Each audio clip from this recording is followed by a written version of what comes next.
বিয়ে বাড়ি থেকে বাড়ি ফেরার পথে দেখো আমরা ট্রেন ধরবো তাই চলছি, মানে স্টেশনে চলে এসেছি। তো আমার মেয়ে একজনকে হেল্পও করে দিল, তার টমেটো পড়ে গেছিলো তাকে কুড়িয়েও দিল।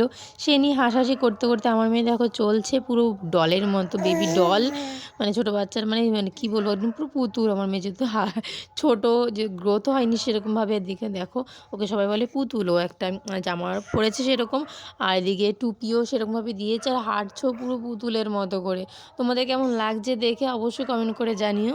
এদিকে দেখো আমরা চলে এসেছি স্টেশনে, সবাই মিলে যাব বলি আর কি বাড়িতে, যেহেতু ঠান্ডাও পড়ে গেছে, আমরা 9:30 ট্রেনে যাব।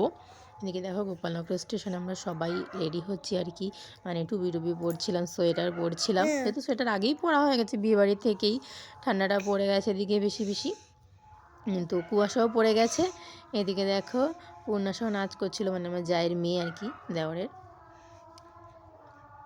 এদিকে দেখো খুব মজা করছিলাম আমরা স্টেশন সবাই মিলে কথা বলে। তো টাটা বন্ধুরা, ভালো থেকো।